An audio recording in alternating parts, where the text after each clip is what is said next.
True Crime Brewery contains disturbing content related to real-life crimes.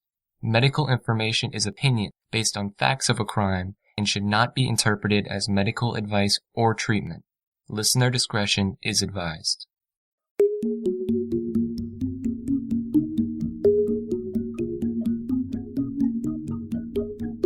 Welcome to True Crime Brewery. I'm Jill. And I'm Dick. When 50-year-old multi-millionaire Bill McLaughlin answered 25-year-old Nanette Johnston's classified ad back in 1991, he really had no idea what he was getting himself into. The ad was directed at wealthy men only, and Nanette described herself as a classy, well-educated woman who knows how to take care of her man. Clearly, Nanette was looking for a sugar daddy. Divorced and lonely, it seemed like a good deal to Bill. Despite the concerns of Bill's daughters, Nanette moved into Bill's Newport Beach home. He took her on expensive trips, bought her a new car, and even gave her a generous allowance. But unknown to Bill, Nanette had secrets, including other boyfriends, during their relationship. Join us at the quiet end for Death of a Sugar Daddy. After 3 years together, Nanette was out shopping when someone got into the house with a brand new key and shot Bill. There was no direct evidence linking Nanette to the crime, but she was the beneficiary of a $1 million life insurance policy. In 1995, Nanette was arrested and convicted for forging checks and stealing money from Bill. But it would still take another 17 years to find and convict Bill McLaughlin's killer. So a lot to talk about here. It sure is. This is one of those almost cold cases, right? Right. Took a long time. Well, the beer we have today is one of my favorite breweries, Supplication, from Russian River Brewing Company. This is a wild ale, which if we haven't talked about for a while, it just means that it was spontaneously fermented by any old yeast that's hanging out in the atmosphere. Oh, I did not know that. And it's 7.75% alcohol by volume. So these guys, Russian River, makes just these absolutely superb wild ales, and this is no exception. This one's a nice, pretty red color. As is typical for these types of beers, it has really no head. And the aroma is cherries, both sweet and tart. Mostly a sour cherry taste, and it just feels nice and tart, almost to the point of being astringent in your mouth. Now this is my kind of beer. This is right up your alley, girl. It really is. Don't delay. Let's open it right now. Okay.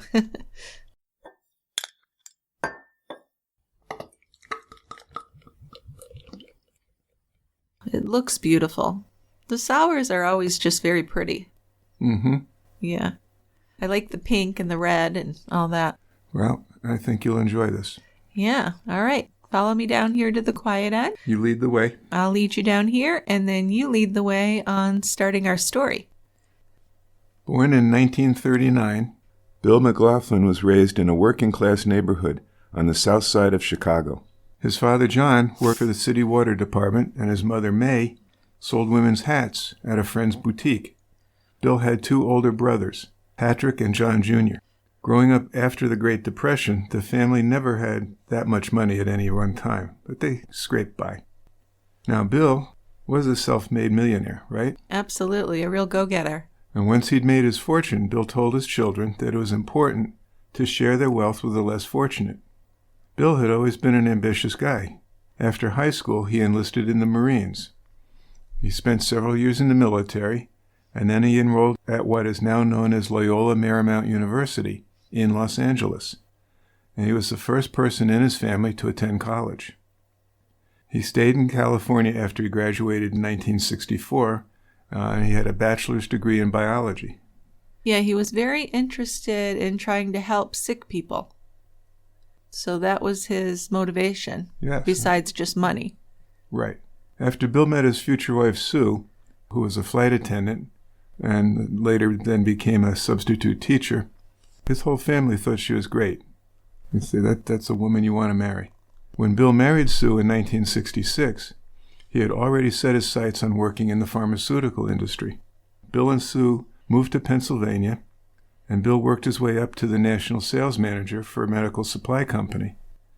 Now, this company specialized in making hemodialysis products, like artificial kidneys and blood infusion pumps.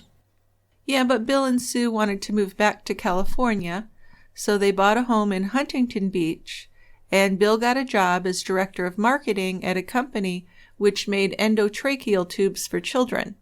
Bill and Sue's firstborn child was a daughter, and they named her Kim. Another daughter, Jenny, was born 2 years later, and then their son Kevin was born 2 years after that. By the time Kim was 10 years old, the McLaughlins had settled into a nice house in Balboa Coves. Bill enrolled in a weekend MBA program at Pepperdine University that was specially for CEOs, and he completed that in 1974.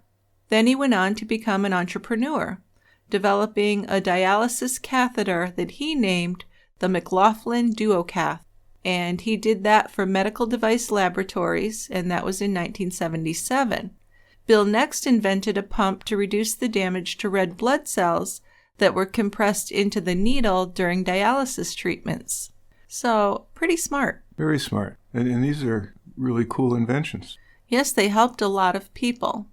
Well, people that need dialysis because of their kidney disease usually are pretty anemic anyway.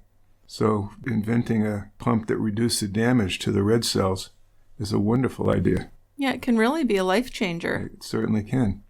So Bill met his future business partner, Jacob Horowitz, in 1973 at Roa Scientific Corporation, where Horowitz was working to develop kidney dialysis machines. While Bill was visiting the business, he was introduced to Horowitz, and then the men met again in 1978, when Horowitz was working as a senior scientist at Hughes Aircraft. That's when Bill proposed that they form a business partnership. Horowitz would develop the technology for a blood plasma separator, and Bill would handle the business side of the project. So they actually signed a 5-year agreement in November of 1978 to split any proceeds 50-50 after expenses. They finished the project in March 1982, and this device extracted a donor's blood, separated the plasma, and then returned the remaining blood to the donor in a continuous flow. This was much safer than the previous practice, which had the extraction and return of blood as two separate processes. So this business, which actually operated out of a garage, obtained a patent in December of 1982. And this is also another big deal in terms of hemodialysis, not to be able to do what they did. Yes. So by May 1983, Bill had brought in some investors. Horowitz came up with the initial concept for the device, but when he built it, it just didn't work. The device that he came up with involved use of a film that spun around a centrifuge, but the film was too flimsy. Another engineer was brought in to fix the problem. So Bill ran the company, then sold it to Baxter Healthcare Corporation in 1986 for tens of millions of dollars in royalties, and he received these in quarterly payouts. Horowitz was shut out of this stuff, right? He was, and he wasn't happy. I don't know if they'd had a falling out or what. I mean, his device didn't work, so I can see where he was out. Well, okay, but he developed a good portion of it, so I'm not sure if that's really fair. Well, I don't mean out of money. I just meant that he was out of the company. Yeah, but should he really have been? I don't know. Well, I think he should have been given some money because it was his idea. Yeah. Well, and that's what he thought. So he sued Bill, and he sued Baxter Healthcare in June of 1990. And as any good lawyers do, Bill and Baxter countersued. So we have this legal back and forth. Yeah, made the lawyers a lot of money. Yeah, don't get me started. But now in his family life, Bill was universally described as a loving dad. His big brother Patrick said that Bill was very generous, and he would point out a time when Bill and Sue took in Patrick's youngest daughter while she worked on some personal and family issues. So he was good to most family members, but maybe not so generous with his money or his empathy when it came to his wife Sue.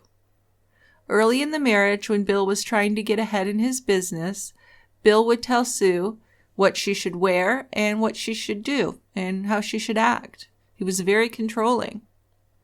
When they didn't have any money, they'd had their first child, and later, after he started earning money, he told Sue that this money was his because he worked for it, which I think is really shitty because she's taking care of the home, the kids. He wouldn't be able to make the money without her.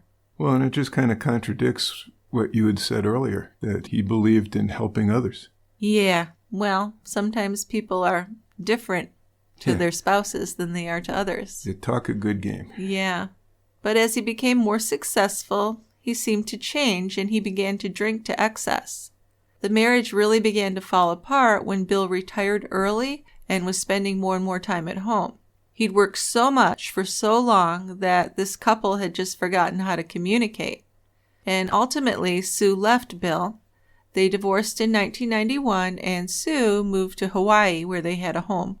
Okay. You want to tell me about this girl that posted the ad? Yeah. Nanette? Nanette, yes. So Nanette was born in Chicago in 1965. She was the firstborn child of Adie and Margaret Ann Manickshaw.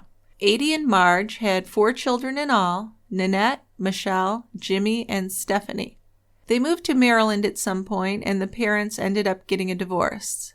After her parents separated, Nanette and her siblings moved to Arizona with their mom. Over time, Nanette was able to heal her difficult relationship with her father. The closeness she developed with her father was absent with her mother. So Marge, her mother, remarried a man who Nanette later said physically abused her and her brother. Nanette claimed that her stepfather had also abused alcohol and drugs, sexually abused one of her siblings, and went to prison on drug-related charges. But none of this has been confirmed by objective sources, mostly because Nanette never mentioned her stepfather's name to anyone, so nobody really knew. Plus, she wasn't that honest. Maybe it never happened. Well, that's what I'm saying. Yeah, she could have made it up. Well, we know that she's making things up in other areas. She's a very deceptive woman, yes. Because she would claim to have graduated early from Greenway High School in Phoenix as the class valedictorian. But according to Classmates.com, she was in the class of 1983 at that school, where her classmates remembered her as being very ambitious. But because she doesn't come up in an online search of the 82 or 83 yearbooks, it appears that she dropped out in 1981, but she did later go on to get her GED. So she was building herself up to others.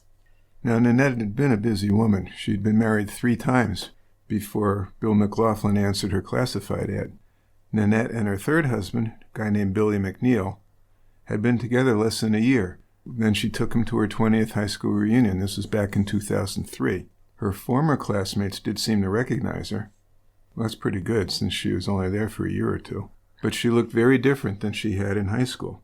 Billy looked through Nanette's personal belongings once, trying to learn more about who she really was, and he found a checklist from 1998 listing that she wanted her cheeks, chin, breasts, and nose surgically improved. Based on a comparison of recent photos with those taken in her late teens and early 20s, she seems to have had all those surgeries done. Nevertheless, she denied to her husband Billy that she'd had breast implants. Well, Nanette portrayed herself as a victim in her past relationships with men. She would describe all of her past boyfriends and husbands as abusive. Her first husband, Kevin, whom she characterized as a sexual deviant and accused of all kinds of horrible behaviors, has repeatedly denied that he had done any of the things she claimed. Her second husband, John, no longer believed any of the negative things Nanette had said about Kevin. She had accused John of many monstrous acts over the years, so John knew her MO was to lie and to bash her former lovers and husbands. So he didn't believe any of it. Bill and Nanette started dating, and they hadn't been dating for very long before she moved into his beach house. Now, they redecorated Bill's daughter's old bedrooms for Nanette's kids. She had a 4-year-old named Lachelle and a 6-year-old boy named Christopher. Nanette quit her sales position job after she and Bill agreed that her only job would be to take care of Bill, pay the household bills, and help with day-to-day life. Although she would call herself his business partner. But that wasn't really the case. No, she called herself lots of things for him. That's true. And as they got to know each other, Nanette asked him to reverse his vasectomy so that they could get married and have a child together. Bill, who was fairly fresh from a divorce. He wasn't in any hurry to remarry. Well, no, and his children were adults. Yeah. Yeah, he's 25 years older than her. Yeah. But to please her, he did give her a ring with a very big diamond, and he paid for her to get new breast implants. So that was nice. So I'm sorry. I don't want to marry you just yet, but here's a new diamond, and I'm going to buy you some new breasts. Dickie, I'm sure she wanted them. I'm sure he didn't just bring it up out of the blue. Probably not. No. But he did tell at least one friend that it was a companion ring, even though Nanette excitedly told Bill's friends and family that they were engaged, and she showed off that diamond. But Nanette didn't wear the ring everywhere she went, like at the exclusive gym where she worked out. It turns out that the gym became a prime place for meeting athletic young men. Later, Nanette would say that she and Bill had an open relationship.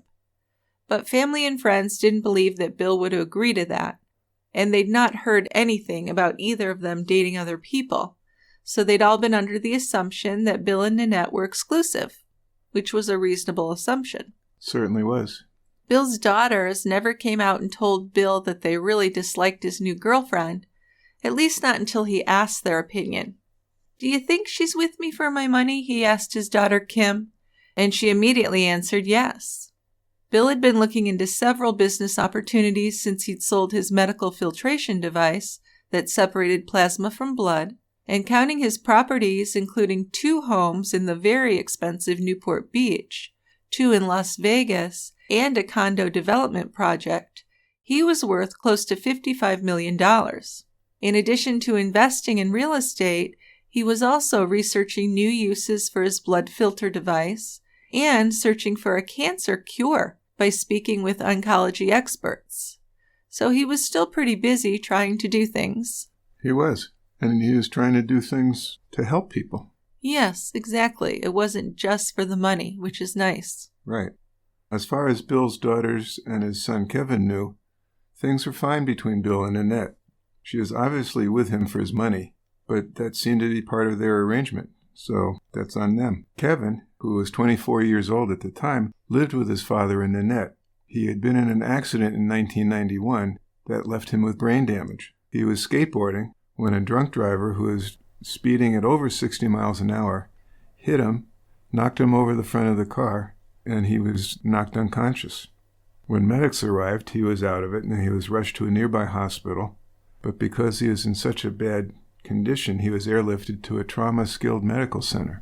Now, the prognosis for Kevin wasn't good. He was in a coma for 3.5 months, with somebody from his family always by his side. Yeah, now I didn't look up the statistics, but I think when you're in a coma that long, the odds of waking up are usually pretty slim. I would think, right? That's a long time. So this was a devastating, tragic event where they thought they'd lose Kevin. It was terrifying for everyone. And Kevin was this just cute, active, kind of California beach bum. So this was really devastating to see. Bill went to be with him in the hospital nearly every day, talking to him and hoping for him to wake up and recover, of course. Then one day, Kevin surprised everyone. He woke up and he recognized his family members. So that was all great, but still the recovery to his old self would be challenging and very slow going. Kevin stayed in a rehabilitation wing in the hospital for another 1.5 years as he got therapy. He had to relearn to walk, talk, read, write, and just basically take care of himself. So as you can imagine, he was angry and frustrated at times. But he didn't give up. He had a lot of family support, even though there were a lot of times he probably just wanted to give up. He was very frustrated with his lack of coordination and balance because he'd been athletic. He'd been a really outgoing guy. He was a very good-looking boy, like I said, kind of the surfer type, and he was very into skateboarding, surfing, and he'd always had girlfriends. So after he finally got out of the hospital, Kevin continued daily physical therapy and speech therapy. He improved so much that he was taking special college courses for people with brain injuries, and he was able to enjoy some of the things that he had before his accident. So even though it was a long, rough road, it was on the upturn. Yeah, kind of a miracle, huh? Kind of is, but of course there were some stumbling blocks. Sometimes Kevin smoked pot and drank beer, He liked to party before his accident and didn't think that was a problem, but Bill was really worried about that. In 1993, Bill learned that Kevin was smoking pot and drinking, and Bill told Kevin that his behavior was unacceptable. Kevin didn't see the problem, but his father was very angry and upset about this. So in early 1994, Bill had made a contract between himself and Kevin. Basically, if Kevin didn't give up using drugs and alcohol, then Bill would have him admitted to a boarding facility. But it was kind of tough. It seemed like the agreement was working because Kevin agreed, and he started attending AA meetings, Alcoholics Anonymous. So it must have been more than just a little occasional partying. Must have been. Now, most Thursday nights, Kevin would go to a meeting, to an AA meeting. But on Thursday, December 15th, 1994, Kevin just didn't feel like going out. He wanted to stay home, listen to his music. So around 7 o'clock that evening, Kevin and Bill had dinner together. The topic of conversation during dinner was how well Kevin was doing in his classes at the Coastline Community College. And they finished eating. This is just a little before 8 o'clock. Kevin told Bill that he was going upstairs to listen to some music. Nanette was planning to be home later. She had taken her son to a soccer game, and she left a yellow Post-it note on a lampshade in the dining room where she knew Bill would see it. It read, "Bill and Kev, we won our game, so we are playing again tonight. See you later, Nanette." Yeah, so once he was upstairs in his bedroom, Kevin called his girlfriend Sandy and made plans to meet with her the next day. Then he put on his headphones and lied down on his bed. Around an hour later, he heard several loud popping sounds. Kevin took off his headphones and sat up. He listened for more of the noise, but the house was eerily silent. Kevin decided to check on his father. No one was upstairs in any of the bedrooms. Now, the staircase still wasn't easy for Kevin, so it really took him some time and a lot of effort to get downstairs. After he finally made it to the bottom step, he looked into the living room and dining room, nothing out of the ordinary. He then went into the kitchen, but he stopped suddenly after seeing his father on the floor, lying on his side in his robe and slippers, with his right arm tucked under his abdomen. Bill was surrounded by several bullet casings, and there were dark red bloodstains on the white tiles. He also had a new cut on his brow. His wire-framed glasses were twisted and broken beside him, but there was no sign of a gun anywhere. Now, as Bill was lying on the floor bleeding, Kevin called 911, and he really struggled to be able to get the words out to be understood by the operator. He's trying to explain his emergency, but felt helpless because he just wasn't getting through to the person. His words were jumbled together, and he was also upset, so he was yelling. And that made it even more difficult for the dispatcher to understand his words. So the dispatcher was able to pick out the word gun and knew that she needed to send paramedics, but she didn't get the gist of what had actually happened. But fortunately, she knew enough to get paramedics there. Yeah, it was just really sad because he was trying so hard to get help, and he was very difficult to understand. So all of the details of what had been going on were figured out after the paramedics arrived. 5 minutes into the call, they were able to reach some bike patrol officers in the area, who were the first to get through the neighborhood's main gate and bike to the McLaughlin house. After climbing over the wall into the McLaughlin's front yard, the bike patrol officers saw that the front door was wide open. A silver key was stuck in the lock, and there was also a gold key on the doormat, maybe dropped by the shooter as they took off. Both of these keys looked new. They were shiny, and they had those small temporary rings that hardware stores attach when you make a fresh copy. The Homeowners Association for the Balboa Coves neighborhood where the McLaughlins lived really limited the distribution of keys to residents. Only a few were given to each family. For security reasons, copies of the keys were supposed to be stamped, "Do not duplicate," and each recipient was recorded on a master list. By the time the paramedics arrived, there was no point in trying to save Bill. He was likely dead before Kevin even found him. The autopsy showed that any of the 6 9mm bullets fired into Bill's chest could have killed him instantly.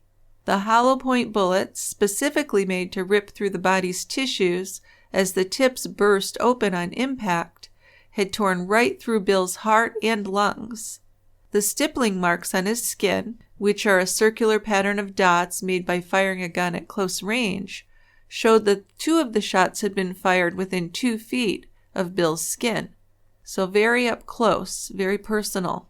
And all of the shots were fired from front to back, to the left and downward.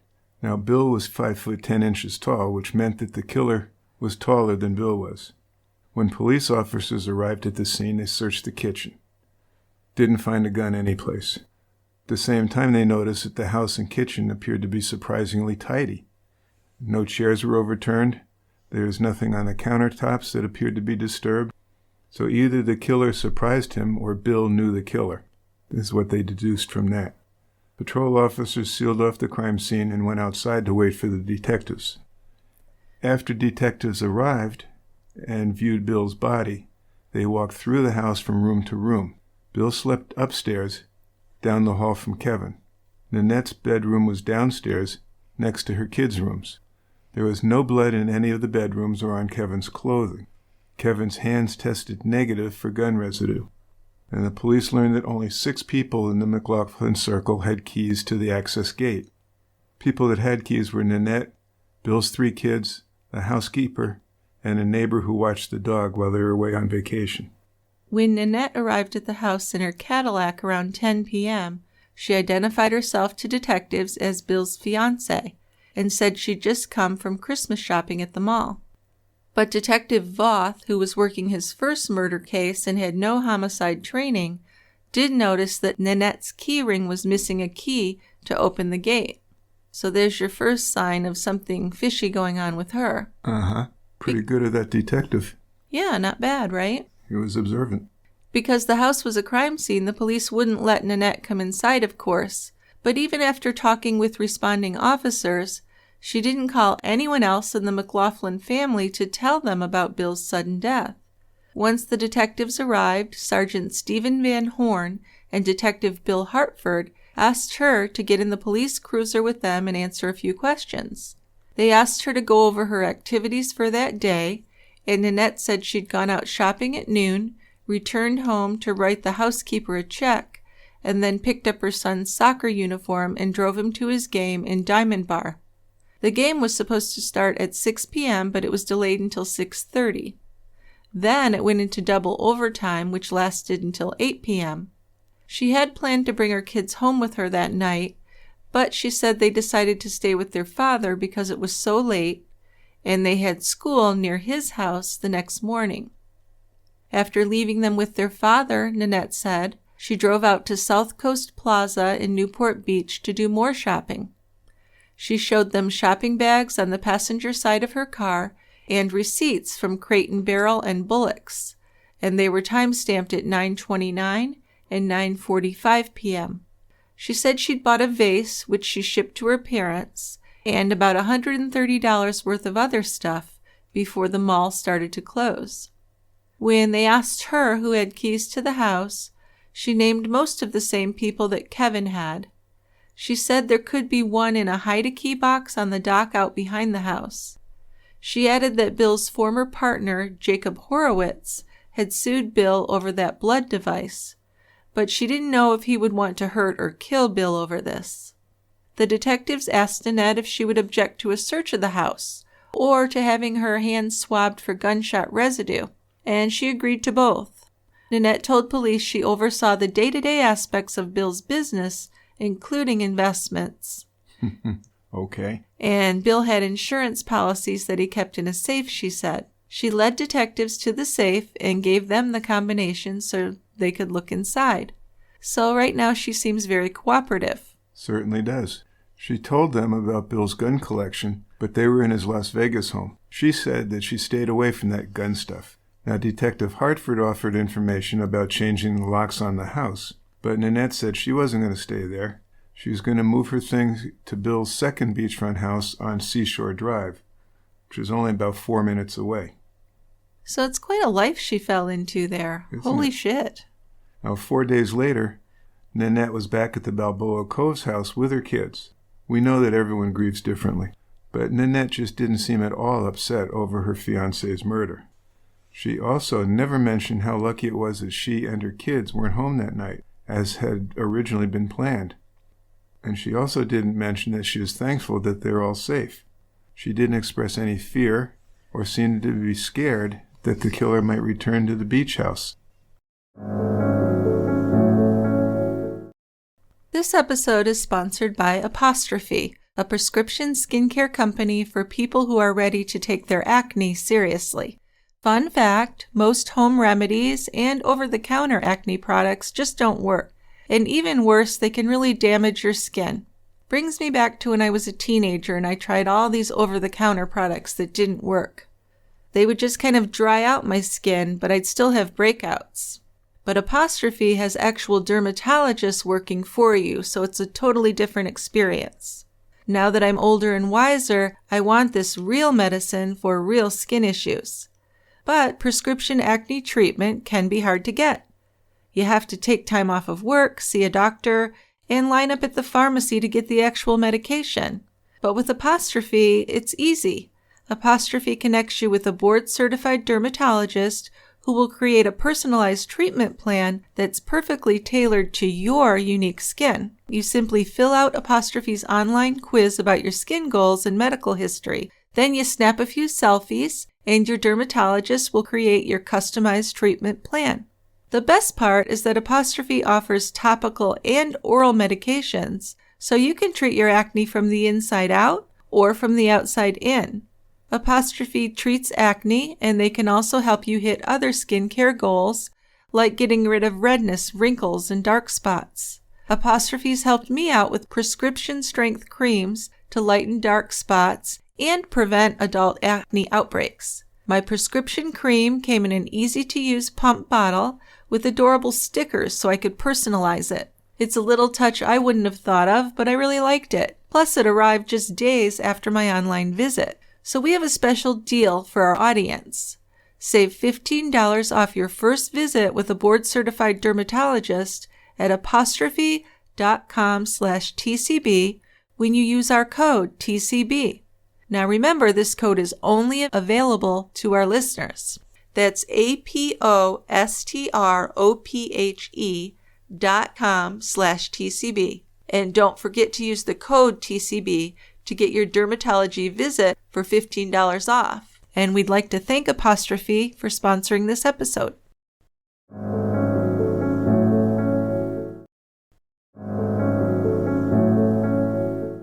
The day after Bill McLaughlin had been murdered, Nanette took Kevin out for breakfast. And this was unusual because she'd never done that before. So it's more than unusual, it's unheard of. Unheard of. Now, despite what he had been through, and despite his speech issues, she told him that he was the one who needed to call his sister Jenny, tell her that her father had been killed. Yeah, so right there, that to me is a sign of her guilt. Yeah? Yeah, I think if you don't want to be the one to call and tell someone, it might be because you're feeling guilty, because you know you're behind it. Well, at the same time, she's new in his life, or fairly new in his life, and we don't know what her status is. Well, that's true, but why make the boy do it with the speech impediment? Seems kind of cruel. Maybe she could have invited them over and told them with Kevin. That'd probably be a good idea. There could be a better way to handle it. Good thought. But she was just kind of pushing it off on him. Then in their interviews with police, Nanette brought up Jacob Horowitz as a possible suspect. So she went over Bill's routine, which included going to Las Vegas on Tuesday or Wednesday and returning on Thursday or Friday. Bill normally wore that blue robe he'd been wearing the night when he was killed whenever he was around his house. He typically would drink 4 to 5 beers at dinner time or some wine. Kind of a lot of beer for dinner. Yeah, and he's calling his son an alcoholic. I know, right? Yeah. They rarely used the alarm system in the house, she said, unless they were going away on vacation. When asked about the keys to the gate and to the house, Nanette said that some keys to the Balboa Cove's house hadn't been returned by workmen. She also said that she hadn't made any copies of the keys. Nanette's gunshot residue test came back negative, and when she discussed Bill's finances, she said that his Swiss bank account was the only one she didn't know much about. Explaining about his life insurance policies, She said one was for the trust, one was for the family, one was for the business, and then there was one with her as the beneficiary. She claimed that she didn't know the amounts, but detectives would later learn that the total was $9 million. They also learned that Bill had taken Kevin out of his will because Kevin's medical costs would no longer be covered by Medicaid if he came into a lot of money. So Bill had set up a special needs trust to take care of Kevin's medical costs and other expenses. And this kept him eligible for public assistance programs like his speech therapy program. So Nanette said to the police, "You can call me anytime." And she told them she wanted to help in any way that she could. It didn't take long for detectives to decide that Bill's death wasn't a random shooting. Few people had copies of the keys that the killer left behind, so detectives were pretty confident that the murder was an inside job. So they began 24-hour surveillance of McLaughlin's homes in Newport Beach, and they watched Nanette's comings and goings, looking for anything suspicious. Now, soon after completing forensics and clearing the crime scene, detectives went to Santa Barbara to interview Jacob Horowitz. Horowitz gave them an alibi for the night of the murder.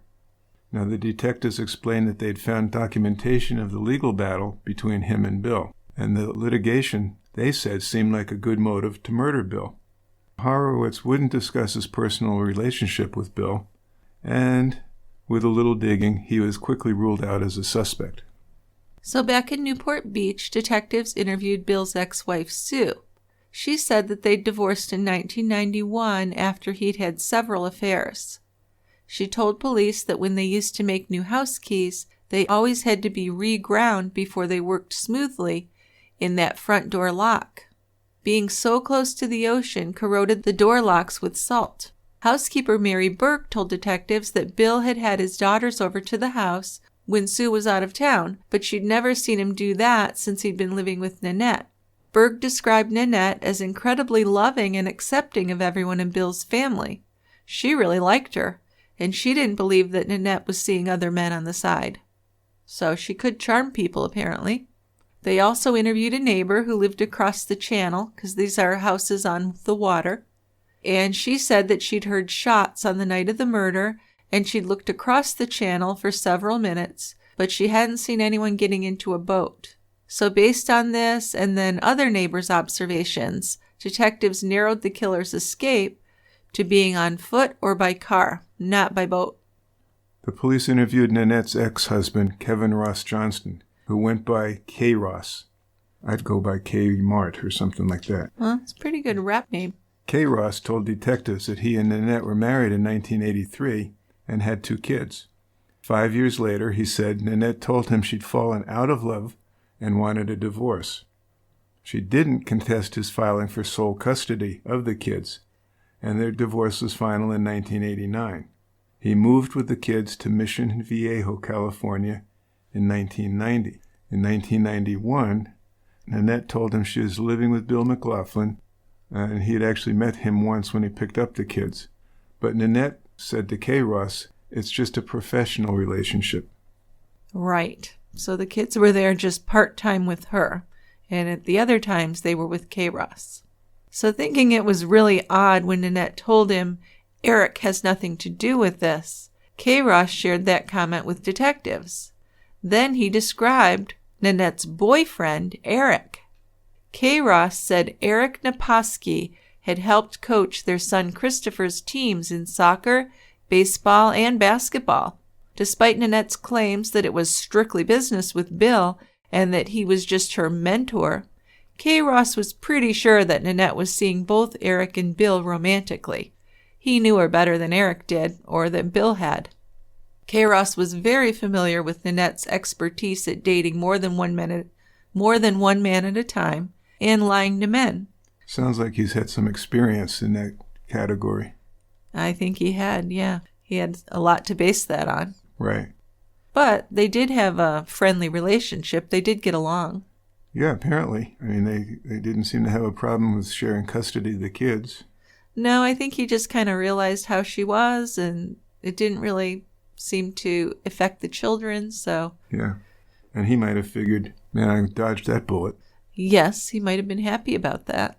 Now, recounting the evening of Bill's murder with detectives, Kay Ross said the final championship game started later than its scheduled 6 o'clock kickoff. And then the two teams tied. Then they played 2 overtime periods, and they were still tied, so the winner was decided on a shootout.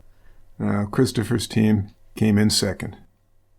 According to Kay Ross, Nanette and Eric seemed to be in a big hurry to leave before the end-of-season medal ceremony, saying that Eric had to get to an 8 o'clock appointment. Even though it was her turn to take the kids, Nanette said she would leave them with Kay Ross and take them another night. Kay Ross noticed that it was already 8:20, and he wondered why Nanette would purposely miss watching her son get his championship medal. He remembered telling Nanette, it's 8:20 right now. There's no way Eric can make it to an 8 o'clock appointment. Just stay and watch the ceremony. But Nanette and Eric rushed off toward the parking lot and left. So if you think about it, this is a really interesting scenario because she's telling her ex-husband and her boyfriend Eric that her relationship with Bill is just a business relationship. Mm-hmm. But Kay Ross is pretty sure that she is seeing both, and she's out at that game with her son with Eric. Very public. Yep. So Detective Dave Byington, who was taken off of patrol duty to do some surveillance, posed as a beach bum on the beach behind the house on December 20th, and this was the night before Bill's memorial service. He watched Nanette as she parked out front and went inside. Nanette had told police that she was worried the same killer might be looking for her, and yet there was no fear on her face or any fear visible in her body language. She didn't look over her shoulder. When she got inside, she didn't close the window blinds. So looking into the house through a window, he saw Nanette and her children decorating the Christmas tree, and they were smiling and carrying on like any other day. Now, that doesn't necessarily mean anything. You have to go forward, and you can't just be crying all the time. Well, yeah, but if you're already talking to the police as you're frightened for your safety, your own safety, your kids' safety. Yeah. She didn't act that part. No, not at all. After Bill's memorial service, detectives continued to follow Nanette. They followed her to Champion Motorcycles, and she bought 3 dirt bikes there. And on the day of her fiancé, or whatever you want to call him, business partner, on the day of his memorial service, she was making major purchases. Yes. Just didn't appear at all to be mourning. And after the motorcycle store, detectives followed Nanette to a Wells Fargo bank, and they watched as she withdrew a $3,000 advance on one of Bill's credit cards. So this also seemed like another odd thing to be doing right after the memorial service. Absolutely. All intents and purposes, it looks like Nanette's going on with her life as usual. Yeah, I think so. At the memorial service, Kevin had been so upset that it was even harder for him to speak, but he still got up like a real trooper and spoke about his dad. It was really heartbreaking. But Nanette didn't cry, at least not that anyone could see. Then after the service, Bill's family and friends sat together in the rectory. Bill's brother Patrick and his sons were trying to chat with Christopher when he said something that turned out to be shocking. "My mom's boyfriend plays football," he said. Patrick didn't mention this comment to Bill's children, but realized that the police needed to hear about this. This information would come as a shock to all of those who thought Bill and Nanette had been in an exclusive relationship. So following up on Christopher's comment after the memorial service, the Newport Beach police watched. They were looking for a guy hanging out with Nanette who looked like a football player. The next afternoon, they were watching Nanette at the Seashore Drive house when a man pulled up in a black Nissan Pathfinder with New York license plates.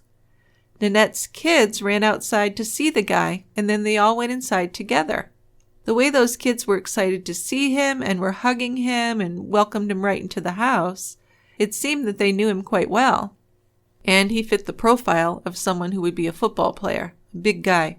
Not every football player is big. He might have been a kicker. Well, he was a linebacker or something, so he was big. And he'd be big. Yes.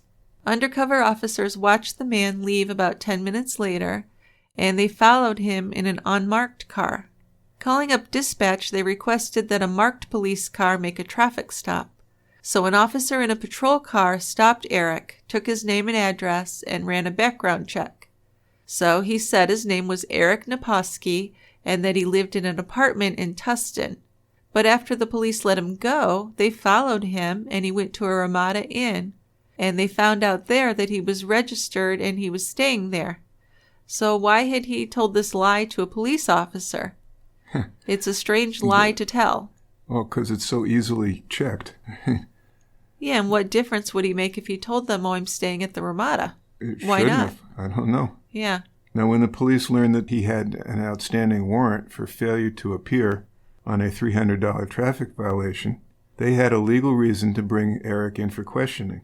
Now, later that night, uniformed officers followed him to the Thunderbird nightclub where he worked. And after he got off at 2 a.m, they arrested him on that warrant, brought him to jail, and searched his car. In the Pathfinder, they found a notebook that served as a datebook planner. 2 notations read, "Look into work positions at Lido," and "Get Nanette ring, $2,500. There is also a calendar showing that he was planning to propose to Nanette on New Year's Day. So after the detectives were briefed about what was found in Eric's car, they read him his Miranda rights. Well, Eric said he'd recently started working at the Thunderbird, which had just opened 2 or 3 weeks earlier. He listed all the football teams he'd played on, as well as the jobs he'd had in between, including a job as a physical trainer at the sporting club and head of security at the Metropolis Sushi Bar and nightclub, both in Irvine. He was in between apartments, he said, and he was keeping his belongings in his truck and living at the Ramada. Eric said he worked as a bodyguard for private clients as well, but he said he was never armed and he didn't own a gun. So his football career is over by now? Yes. He'd had injuries and he'd never really taken off as a player. Yeah. So it happens to most people. The chances are very slim. It's a tough business. Oh, any professional athlete, that's the cream of the crop. Absolutely. And football, there's a lot of injuries. You got to be really good. So Eric said he worked as a bodyguard for private clients as well, but he was never armed and he didn't own a gun. When asked about his relationship with Nanette, Eric described her as a pretty good friend. He said that they'd met 2.5 years earlier when he was running a kids program at a gym in Irvine. He said he had 2 kids of his own, and that's why he and Nanette got along so well. They started working out together and doing things with her kids. In fact, he said he'd just taken them Christmas shopping because Nanette had to move. Now, when he was asked about Bill McLaughlin, Eric said, I haven't met Bill. He said he didn't know anything about Nanette's relationship with Bill other than being business partners. He certainly didn't know that Nanette and Bill were lovers, and Nanette had never told him that she was engaged to Bill.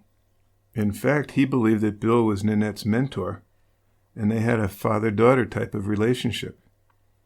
He believed that Nanette was a self-made millionaire on her own. Right. He's pretty delusional. Well, and he wasn't believing the police right away that Nanette was calling Bill her fiancé. He didn't think it was true, he said. Okay. But on that night of December 15th, Eric said he was with Nanette at the soccer game.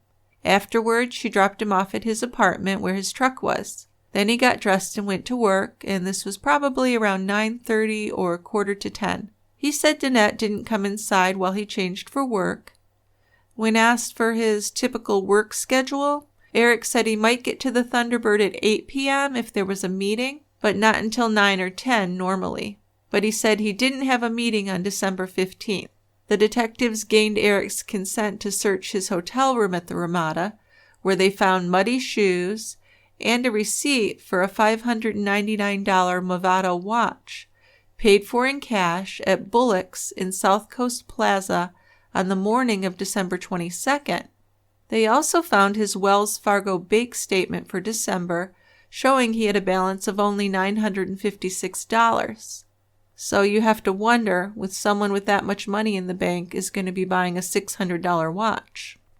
After one of Eric's friends posted bail for him, the police let him go and they released his car to him, but they continued their surveillance. They ended up following him to a self-storage facility, which he never mentioned to them. He's just not making himself look good. He sure isn't. So if he is innocent, he's fucking it up big time here. He's really messing things. Yeah. Yes. So after putting a tracking device on Eric's car, the detectives found his storage unit in Huntington Beach. On January 19th, they searched the storage unit and found the 3 motorbikes that Nanette had bought after Bill's memorial service. Now, why 3? I just can't figure that out. I'm not sure. Working in private security, Eric knew he was being watched, and he began to use counter-surveillance techniques, like making abrupt U-turns, turning off his car lights, or suddenly pulling over, and the police thought that was signs that he had a guilty conscience. Oh, of course it is, don't you think? Sure. Why mislead the police if you haven't done anything wrong? Well, I mean, there's plenty of reasons for that. If you're trying to get out from under them. Yeah, but sure, why would he need to get out from under them, though? Well, he could be innocent and just be worried because he sees the police tailing him all over the place. I suppose, but then I always think if you're worried about that, you must have something that you're doing. Well, that's probably true, but I don't think it's 100% true. No, you're right. But a closer examination of Eric's notebook found a series of letters and numbers, 2WWLO34, which was written down in early December before Bill's murder. So they checked the DMV records and they matched the entry to the license plate number for Bill McLaughlin's Mercedes. So that's very suspicious. That really is. Yes. I think that's really what does him in the end. And there's absolutely no reason for him to have McLaughlin's license tag written down. No, not at all. So, to Detective Voth, this meant that Eric was involved in Bill's murder. Yeah. So they think that, but there's just some mistakes made in this investigation, and I think that's why it went cold for so long. Well, their suspicions increased because Eric began to change his story. Sure. And you can't do that. No. Nanette was the prime suspect, but they were more interested in Eric Naposki as the triggerman. They didn't have conclusive evidence yet, but there was enough to investigate them as suspects. Absolutely. And as the Newport Beach Police Department continued to check into the background of Eric Naposki, detectives spoke to people at the sporting club, where he'd worked for 3 months as a fitness instructor in 1993. Coincidentally, that's where Nanette had also been a member. Yeah, I don't think that's a coincidence. Eric had been fired for having a bad attitude and for threatening the staff after they had had his motorcycle towed away for parking illegally. Still, Eric returned to the gym to work out with Nanette because she had paid for a $200 membership for him. Detectives also followed up on a story Eric had told them about owning a 9mm gun, which a friend of his, Joe David Jimenez, had reportedly lost months before Bill's murder. Jimenez was out of state visiting his parents for the holidays, but they were able to talk to Jimenez's roommate, Robert Trednick. Trednick, who had worked with Eric before, described him as a sneak and a liar. That's a nice description. Well, according to Trednick, Eric had said, if there's a shooting going on, don't worry, I'm holding. Oh, that's comforting. Yeah. Although Trednick said he'd never actually seen Eric with a gun. Yeah, Trednick said he'd never known Jimenez to carry a gun either. And then when the detectives reached Jimenez by phone the next day, he confirmed that Eric had loaned him a gun as protection for a few nights on a security job in August of 1994. But it wasn't a 9mm, he said, and it was never stolen. But that's what he told Eric, though, on the day he'd pulled up on a motorcycle that his girlfriend had bought for him and asked Jimenez for the gun. Jimenez had already sold the gun to his boss for $240. And records show that Eric had bought the .38 from a pawn shop in Dallas in January 94. Yeah, so the police tracked down the .38 and got it from Art Minaldi's brother, Dominic, who told police that Eric had asked for it a few weeks earlier, saying he needed it because of some problem he needed to take care of. Describing the gun to Dominic as a small, snub-nosed little piece of crap gun that fits in your hand and looks like a 9mm, Eric apparently wanted to prove to police that it hadn't been fired recently. A few months later, Jimenez passed a lie detector test and turned over 6 hydroshock bullets that he'd removed from Eric's .38 before Dominic Minaldi had returned it to the police. Now, this gun had used the same type of bullet that had killed Bill McLaughlin. So this is all kind of confusing, but basically, why would Eric lie and say he'd loaned the 9mm to Jimenez unless he had something to hide? By the law, Eric is just as guilty if he helped plot Bill's murder as he would be if he pulled the trigger himself. Then at the end of December 1994, detectives located a guy named Kevin McDaniel in Los Angeles. Turns out McDaniel had sold a 9mm Beretta to Eric in June or July 1994, which is about 6 months before Bill was murdered. That's suspicious. Yes. And McDaniel told detectives that he'd recently spoken to Eric, who still owed him $1,400 of a $2,000 loan. Eric had written some checks that bounced. Then just before Thanksgiving, Eric had told him that he'd loaned the Beretta to Jimenez, but it had been stolen from Jimenez's car. Story similar to what he told police. So, you need to report my gun stolen, Eric said. Kind of strange that he wanted McDaniel to make that report. McDaniel told Eric that he should be the one to report the gun stolen because it was not McDaniel's weapon anymore. It was Eric's. Right, but he didn't want to do that. Well, of course not. So to detectives, it's looking more and more like the Beretta was the gun that had killed Bill McLaughlin and that Eric was probably the shooter, but they really wanted to find that gun. Bill's adult daughters, Kim and Jenny McLaughlin, didn't know where their father had met Nanette. In their opinion, Nanette was just a mooch who quit her sales job as soon as she moved in with Bill. She'd seduced Bill for his money, they thought, persuading him to pay to send her kids to soccer camp and to take them all on expensive vacations. Kim told police that the only people she could see wanting Bill dead were Jacob Horowitz and Nanette Johnston. Kevin McLaughlin, Bill's son, saw more of the relationship, of course, because he lived with his father. Although Nanette did have her own bedroom, he saw her frequently go into his father's room at night. But he didn't know that Nanette was seeing another man. After Bill's murder, Kim and Jenny told Nanette that they were taking Kevin for a trip over Christmas to their mother's house in Hawaii. They planned to mourn their father's death together and scatter his ashes on the bay that he loved there. They told Nanette that she could take that time while they were away to move her things out of Balboa Coves and take them down to the seashore house, per Bill's will. So it's not like she was left out on the street. She was given another beautiful house to go to.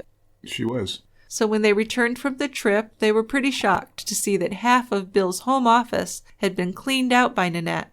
She'd taken his desktop computer, his fax and copy machines, and boxes of documents and files. Nanette had also taken the Cadillac, even though Bill's will had given her his Infiniti. Even Bill's favorite baseball, which had to be worth a lot of money, it was signed by Babe Ruth, was gone. So as they went through Bill's closet to pack up his things, they found a red pair of high-heeled pumps that were Nanette's size, and they were next to his Armani suits. There was also a matching red teddy and a vibrator.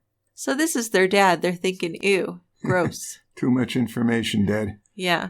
And then they noticed that Nanette had left behind the photos of her and Bill together, but she'd taken the photos of herself that Bill had kept on his desk at Balboa Coves, including one of her wearing this lacy bra and sitting on top of a motorcycle, like one of those pictures in those car motorcycle magazines with the sexy model. Or calendars, yeah. Yeah, right. And then when they went to Bill's Las Vegas house to pack up his things, they were kind of grossed out to find a poster-sized version of the motorcycle photo. They also tried to explain to Nanette that they would give her the Infiniti, which was in Las Vegas, if she would return the Cadillac. After all, that's what Bill had wanted and what he'd put in his will. But Nanette ignored their request. Well, she'd really been left a lot of stuff for someone who'd only been dating him for like 3 years. She made out okay. But wasn't enough. She's very greedy. After seeming to evade the police for weeks, Nanette agreed to take a polygraph. This was on January 5th, 1995. So although she tested as truthful when she answered no to the question, "Did you shoot Bill McLaughlin?" she was deceptive when she answered no to these 3 questions. Do you know for sure who shot Bill McLaughlin? Do you know for sure where the gun is that was used to shoot Bill McLaughlin? And did you participate in any way in shooting Bill McLaughlin? So it's really looking like she wasn't the shooter, which we're pretty sure of anyway, but that she was behind this. Nanette claims she'd never said anything to Eric that would have made him want to murder Bill, but she thought that Kevin and some of his shady friends could have committed the murder. So putting it off on the disabled son, pretty low. She then made an excuse that she had to pick up her kids and couldn't stay for the follow-up interview after the polygraph. But she did come back the next day, and she was told that her test came up as deceptive. But she didn't want to take another one. She was done with that. I'm done with that. No kidding. Right. Now, Eric refused to take any polygraph. In an interview on January 6th, Nanette said she felt guilty for giving out so many keys to workers around the house, kind of implying that one of them could be responsible for Bill's murder. The detectives asked if she stood to gain anything from Bill's death, and she said, "No, I didn't."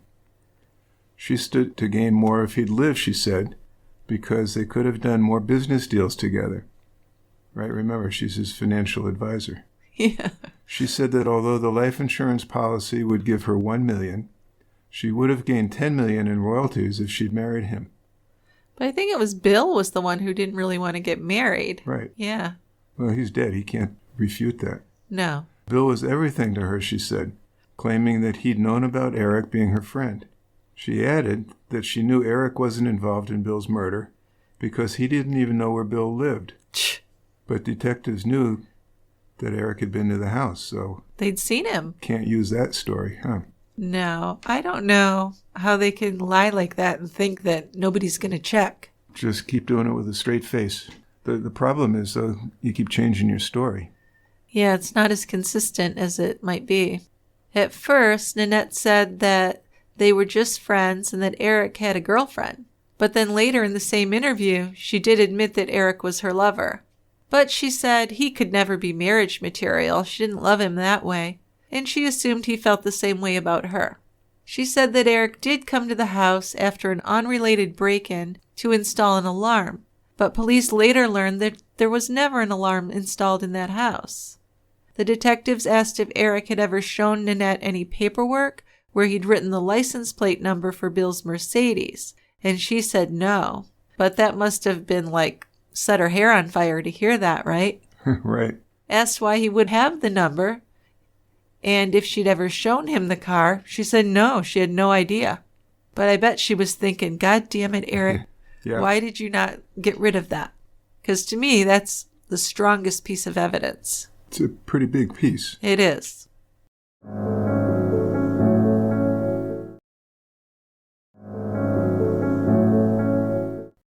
Now, even though Nanette and Eric were considered pretty strong suspects, neither could be arrested yet because there was no direct evidence linking them to the murder.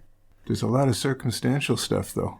Yeah, I think the right prosecutor might have taken it then. I know. You say, I want to make sure I can get a conviction because I don't want them loose. Yeah, I get it. But still. You don't want them to get away with it and have double jeopardy. But detectives were looking to arrest Nanette after they found out some new incriminating information. McLaughlin's accountant, Brian Ringler, had asked Nanette for Bill's November, December, and January bank statements, but he only got the November and January ones. And when he looked at them, he noticed that according to the November statement, the ending balance on Bill's big account was around $650,000. But by the end of January, the ending balance was just around $40,000. So that meant that in December, when he didn't have the statement, $600,000 had been withdrawn from that account. Yes. So the accountant requested the December statement directly from the bank, and then he contacted detectives. Ringler told them that he never thought that something illegal was going on with Bill's money, but after receiving the statement, he saw that there were a couple of very large checks paid out. He didn't know to whom they were written. Statements didn't give him that information, so he requested copies of the two checks. And after he saw the copies of the checks, Ringler said he saw that one was made out to Nanette Johnston Trust in the amount of $250,000, dated December 14th, 1994, coincidentally or not, just one day before Bill's murder. Yeah, And he also noticed that there were discrepancies between the checks and a QuickBooks register that Nanette had kept of the checks.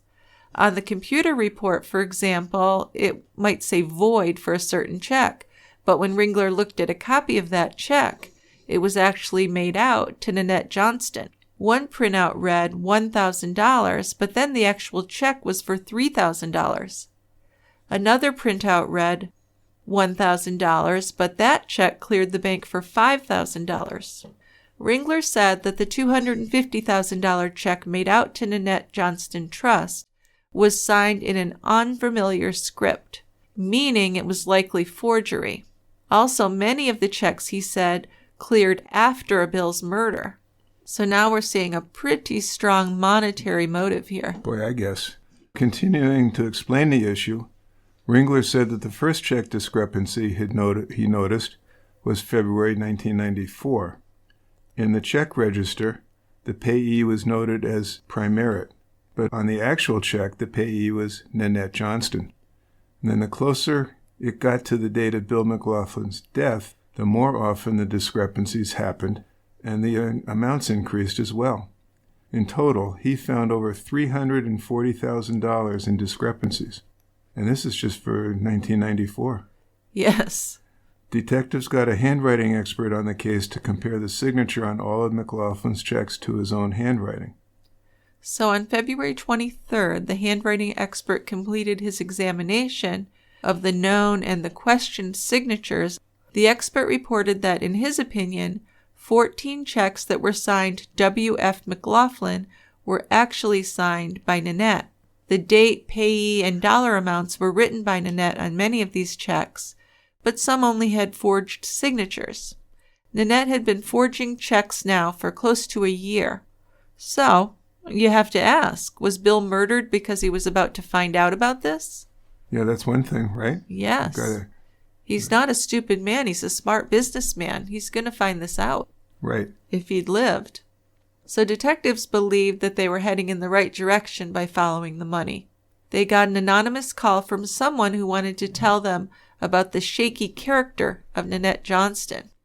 The caller stated that in April of 1990, Nanette was fired from the company where she was working because she'd been forging customers' signatures on advertising contracts.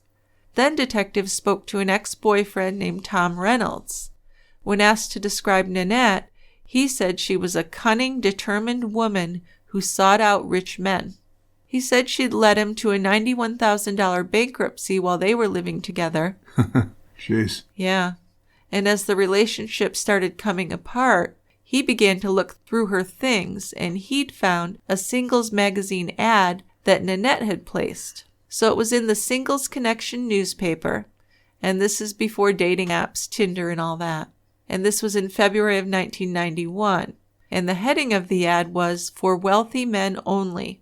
The ad showed what he called a boudoir-style portrait of Nanette, and it read, "Single white female who can take care of her men as long as they can take care of her." So this ad was dated just shortly before Nanette and Bill met. Nanette had been on the lookout for a sugar daddy, and she'd found Bill. So with this new information, detectives called Nanette and asked about this ad. But she claimed that she had not placed that ad, and she suggested that it must have been done by her angry ex-boyfriend. But she really did seem to be living two separate lives. In one, she was the devoted, soon-to-be trophy wife of Bill, and in the other, she was this wealthy, self-made entrepreneur with a young, athletic boyfriend.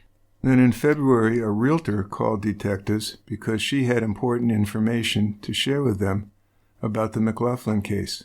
She said she had seen pictures of Eric and Nanette in the newspaper and recognized the couple. She had actually shown them a residential lot in an exclusive gated neighborhood in Irvine back in late July or early August of '94. The couple had told her that they had 4 kids and were looking for a home in the $1 million range to move into during the spring of '95. They told her the timing was very important. She had the contact information on a card that she filled out during their meeting. It included a name, phone number, and the location that the couple were interested in. Now, this was certainly a red flag. Neither Nanette nor Eric could afford such a property. And this was just 4 to 5 months before Bill's death. So if she were to collect some life insurance, Nanette certainly could afford this property. Right, but we have to remember Eric was pretty much broke, right? He owed a guy a few $100s that he didn't have. He had 900 something in his account, Yeah. So there was no way that he would be able to buy such a property. No. But the thing is, did he know that Bill was going to be killed, or had Nanette told him that she was going to pay for it? There's really no way to know for sure. Although I'm certainly leaning towards he knew that Bill was going to die. Newspaper articles focused on Nanette's crooked financial dealings, and reporters were desperate to reach her for an interview. One day after she dropped her kids at their father's house, a reporter caught up with her and stopped her and asked some questions. Nanette said she was just a scapegoat and basically an innocent woman who had lost her fiancé in this terrible crime, and she denied having anything to do with Bill's murder. In April of 1995, a letter was sent to detectives about an account of Bill's. It stated that Bill was the only authorized signer on the account and that Nanette was not supposed to have withdrawn money from it, but she had. Then a second real estate agent called detectives to offer more information on Nanette. She told them that she had shown a property to Bill and Nanette in October of 1994, and this house that she showed them was worth $5.5 million. So it seems like Nanette was looking for $1 million houses with two different men. I guess just covering all her bases. Well, that's what I was going to say. I mean, if something would happen to Bill, then she's got Eric and the $1 million house. But if Bill gets through this okay, she's got this $5.5 million house with Bill. That's pretty sharp of her. Yeah, and it's really a win-win for her. Now, during this time, Eric was focused on getting the police off his back, and he wanted to prove his innocence. So Eric hired an attorney who sent a letter to the deputy district attorney declaring Eric Naposki's innocence. And according to this letter, Eric had no idea that Nanette was in a romantic relationship with Bill, and he had no motive for killing Bill. The letter also claimed that Eric had an alibi which he could prove. Bill McLaughlin was killed at 9:10 p.m. Eric left Nanette's son's soccer game at approximately 8:20 p.m. and then drove to his home in Tustin, where he changed his clothes and went to work as a security guard. In the meantime, Eric's pager went off, and he returned the page from a phone in a Denny's at 17th Street and Tustin Avenue in Tustin at 8:52 p.m. This was a credit card call, so there was a record of its time and place. So the attorney finished the letter by saying that Eric did not have enough time that evening to have driven to the scene of the crime, committed the murder, and fled before the 911 call at 9:11 p.m. After reviewing that letter, Deputy District Attorney Debbie Lloyd agreed with Eric's attorney, and she rejected the case. She declined to file charges against him. Very frustrating for investigators. Around 5 months after that, Assistant DA Lori Hungerford again rejected the case, citing a lack of evidence. The DA's office told detectives that if they wanted the case to go forward, they would have to bring in the gun that had been used to shoot Bill, find some new physical evidence, or find a new witness. Of course, this was all welcome news to Eric and Nanette. Not just one, but 2 different DAs had rejected the case for lack of evidence.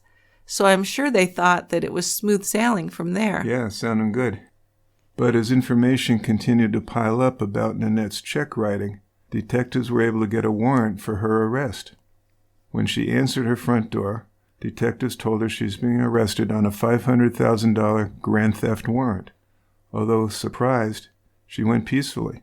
But she was clearly angry. She said that she would prove her innocence, and that this was yet another example of them focusing too much on her and not considering other potential suspects.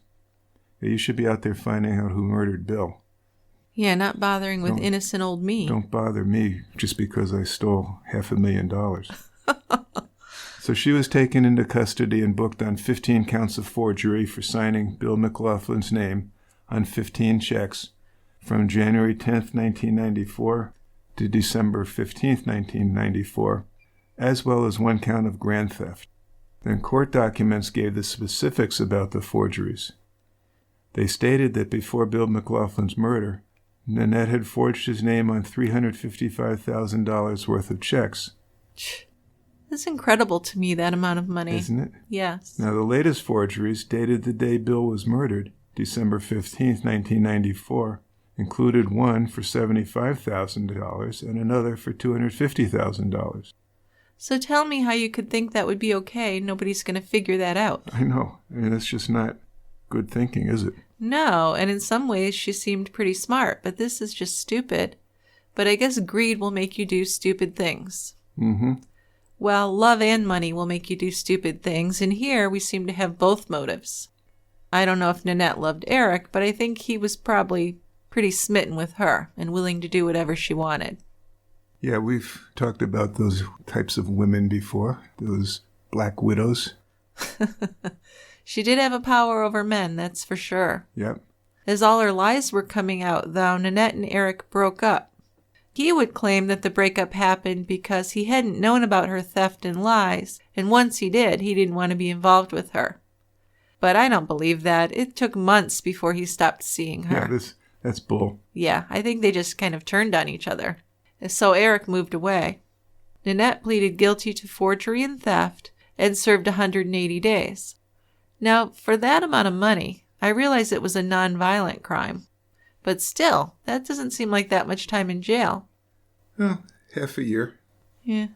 And it's a white-collar crime. Yeah, I guess. Once Nanette was released from jail, she began to date immediately. Well, sure. She'd been waiting 180 days. I can tell you, got that itch. She married a very wealthy businessman named John Packard, and they had a child together. Now, that marriage ended in a divorce, but then she married again. And this time she married a wealthy entrepreneur, a guy named Bill McNeil, and had a baby with him. I think that's her modus operandi. Yes. Get married and have babies. And remember, he spoke to police. We mentioned him earlier. Right. Eric Naposki had moved on with his life as well. He was living on the East Coast. He got married, and he and his new wife had 2 children together. He worked as a personal trainer, he sold workout products, and he even tried to do some acting. He had put together a treatment for a show with a producer, and in this show, he was like this tough guy. But, shockingly, that show was not a success. Oh, gee. I know, it sounds like a great show. They had described it as kind of like The Housewives, but the men's side of it. Oh, great. Yeah. So, in 2009, Eric was living in Greenwich, Connecticut with his wife and children when he was arrested for the murder of Bill McLaughlin. Wow. Yeah, finally. Back in California, Nanette too was arrested for the murder. So it had been 15 years, and they must have felt like they'd gotten away with it by then, so it must have been quite a shock, and not a good one. Eric pleaded not guilty, claiming not only that he didn't commit the murder, but that he'd never even been in the McLaughlin home. But prosecutors were confident that they could get a conviction. They believed that Eric was the shooter, and Nanette had manipulated him into doing it.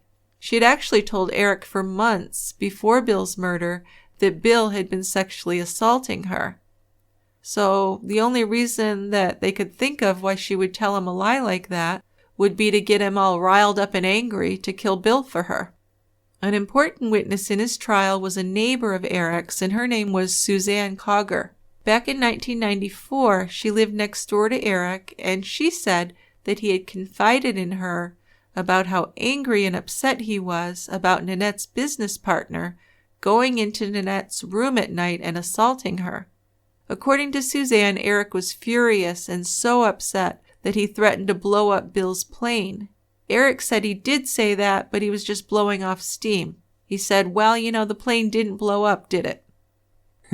Okay. And in a second conversation with Suzanne, Eric supposedly told her that he may have killed Bill or he may have hired someone to do it. Eric would say that this was just an off-the-cuff comment, like a joke.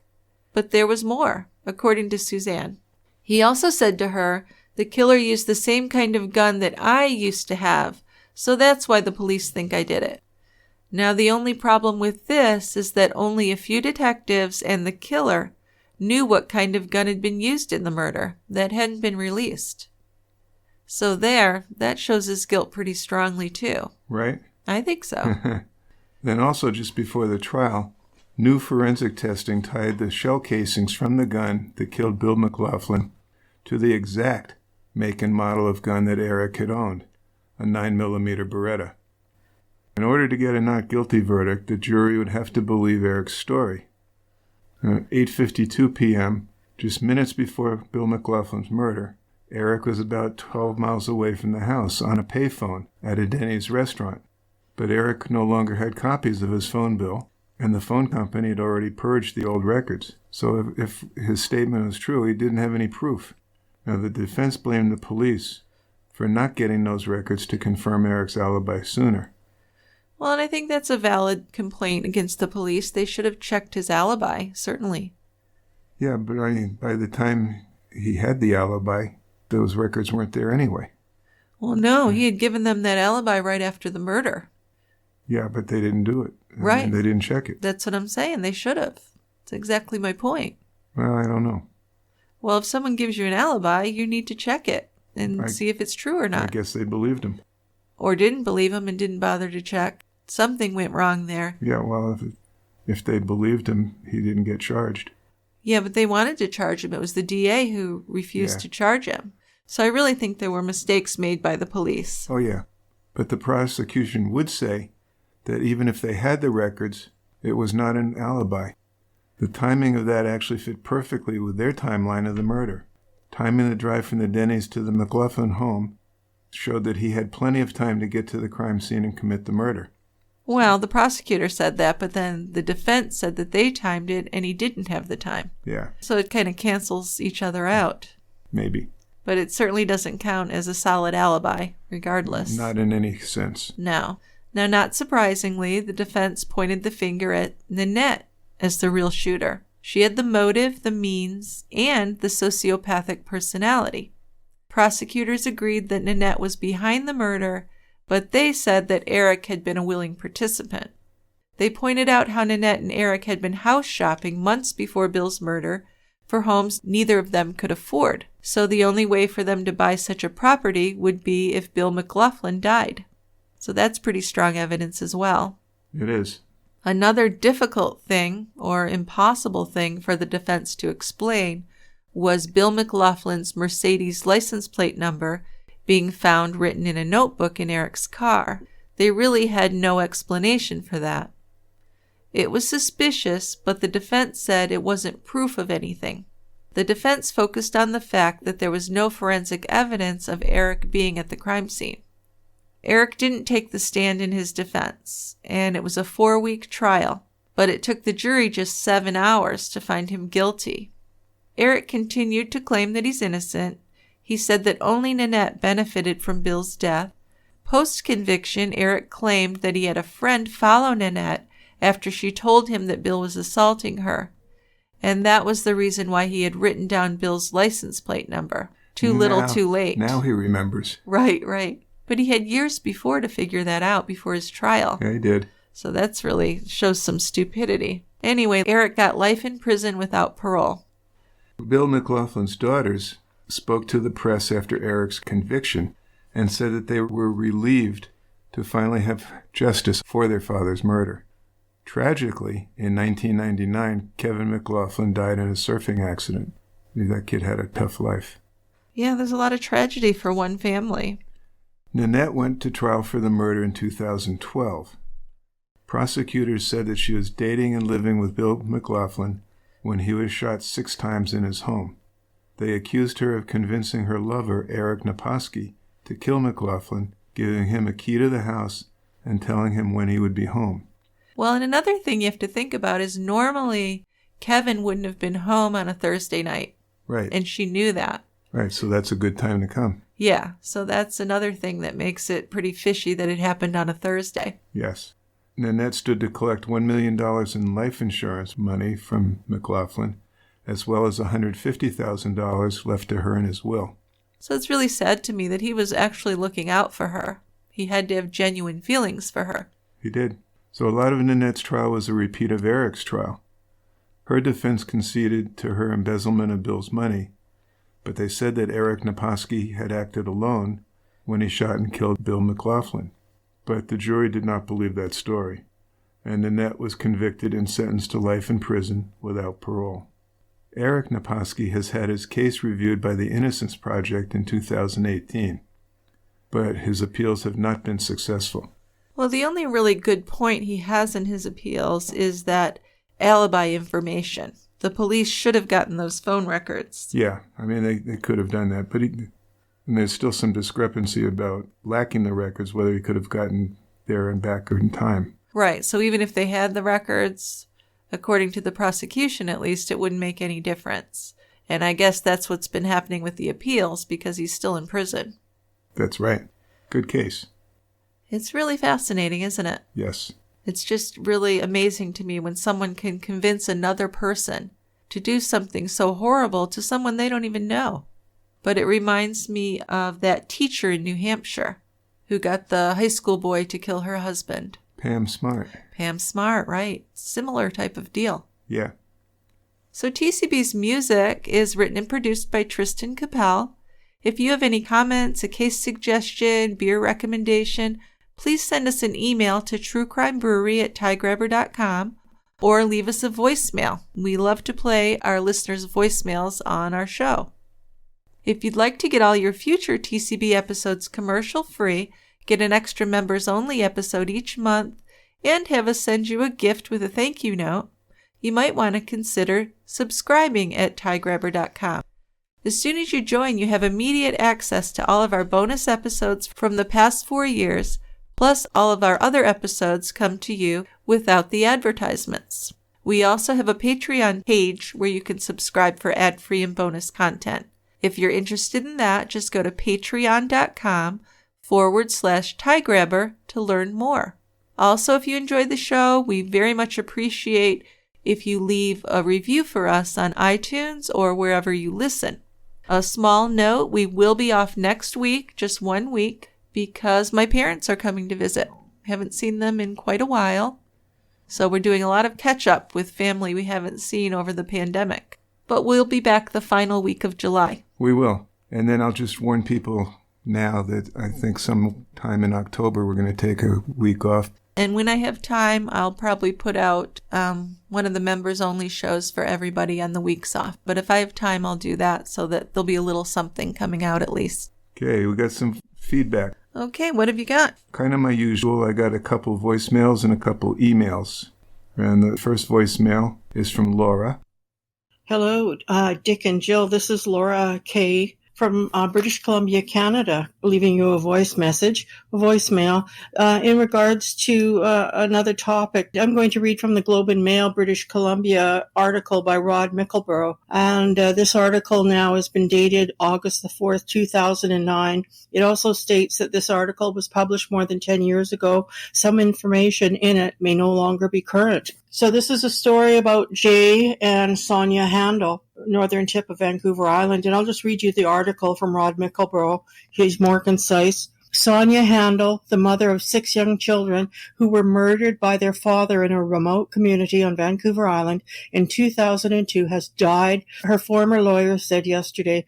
Carter Nagel said Miss Handel passed away from ALS, commonly known as Lou Gehrig's disease. Miss Handel's husband, Jay Handel, was convicted of first-degree murder in the deaths of the couple's children. They were 6 children: Sebastian, 11, Roxanne, 9, Martial, 7, Mariah, 6, Levi, 5, Lydia, 2. It said Mr. Handel, 45 at the time, killed the children and then burned down the family home with the children inside to punish his wife, whom he erroneously believed was having an affair. As the home burned in the small hamlet of Quatsino, on the northern tip of Vancouver Island, Mr. Handel drove his wife, Sonia, to the top of a hill overlooking their property to show her what he had done. Miss Handel, who had talked of leaving her husband, had stayed that weekend with a friend. The killing of the 6 children, universally described as beautiful, well-behaved, was one of the worst crimes in the province's history. The pointless slaughter stunned the country.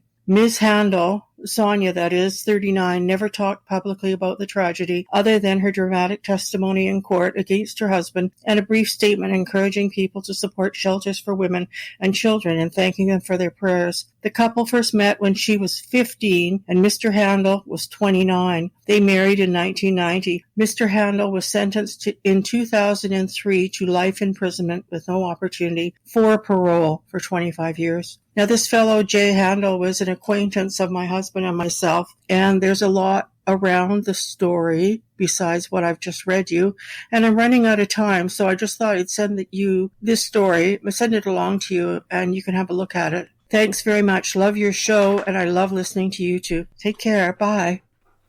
Well, thank you, Laura. That is heart-wrenching. Isn't it? 6 kids. Good God. Jeez. And then drive your wife up so she could watch the house burn with the kids' bodies in them. What an evil bastard. My God. Yeah. Can't even imagine.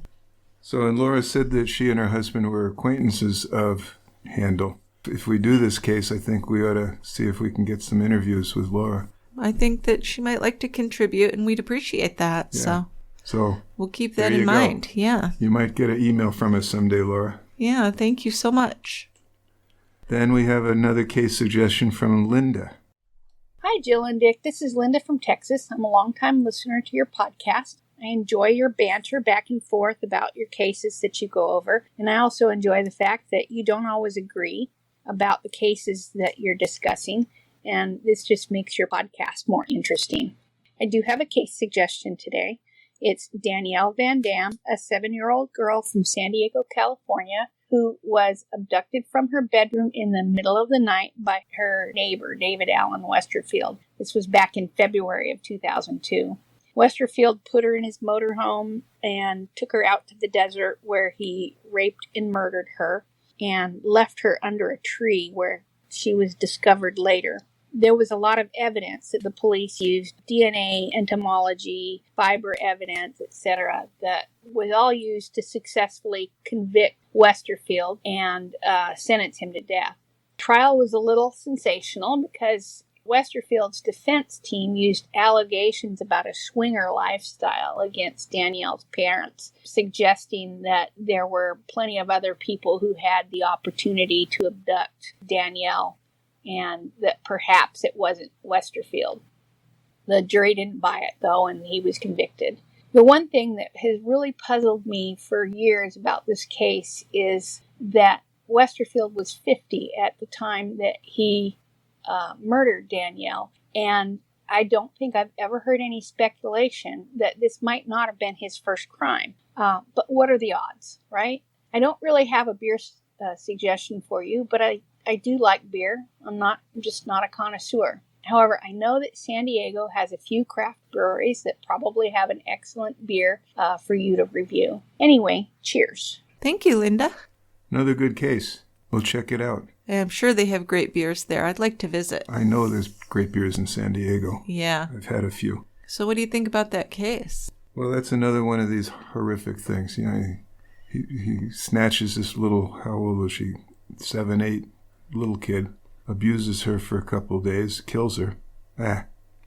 That's just horrid. What even possesses someone? Yeah, well. It's like the worst of humankind, I guess. But we'll certainly look into it as something to discuss. Absolutely. Okay. So we have an email from Cindy, and Cindy wrote, I found a new podcast in which John Leonard Orr was discussed. Remember, he was an arsonist. We covered his case. He was actually a fire chief arsonist. Right, yes. was. So that was an interesting case. I also found out about this criminal whom I've never heard about until now, Stephen Allwine. He was a devout person in the church life, although not a pastor, but an elder. He shot his wife Amy on November 13th, 2016, and this case took place in Minnesota. Please put this on your regular podcast. Cindy does not like the cases that she recommends to be in the premium. We got to put them out there for everybody. She's a woman of the people. She certainly is one of our biggest boosters. Absolutely. So I don't think we've done a lot of Minnesota cases. I can't think of one off the top of my head, although we may have done one. I can't remember. So certainly we'd be able to find a beer that you haven't reviewed yet. Well, we can find a beer that I haven't put on this podcast, but I'm sure I can find a beer that I've reviewed. Well, yes, you have drank a lot of beers. You have a big collection of beers that your liver has taken care of. And I love my liver. It's been very good to me. You're very good to it. So Stephen Allwine told police that he and his 10-year-old son discovered his wife's body when they came home. He said earlier in the day that Amy was sick and he'd asked his father-in-law to take his son so he could take Amy to the doctor. In his 911 call to police, he made it sound like a suicide. "I think my wife shot herself," he told the dispatcher. "There's blood all over." But in the background, the couple's son can be heard saying to his father, "Are you going to remarry?" Oh, jeez. What the actual fuck is that? Holy cow. Yeah. That's just something. 10-year-old boy. Yeah. His father must have poisoned him terribly. Mommy's dead. What are you going to do now, Dad? You going to get married again? Well, son, let's wait until they pick up the body. Yeah. Then we'll, start putting my picture on Match.com. Jeez. Well, to police, it appeared that this crime scene had been staged. The gun was near her left hand and she was right-handed. It also appeared that her body had been moved and that someone had attempted to clean up the scene.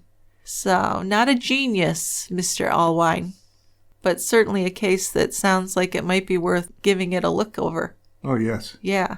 I think we've done a couple cases before that Cindy's recommended, and she's been spot on in her terms of her recommendations. Well, yeah, she's listened to every show we've done. So we'll check this out. Yeah, she's good at picking out what we should do next. Yeah. All right, so we have one more email. I'll let you read that one. This is from Sarah. She has a case. "Hi, Dick and Jill. I watched this from True Crime Daily, and it seemed like something you guys would be interested in. It's quite entertaining to listen to Dick tear down shitty doctors." I agree. It's one of my favorite things. Thanks for all your hard work, Sarah.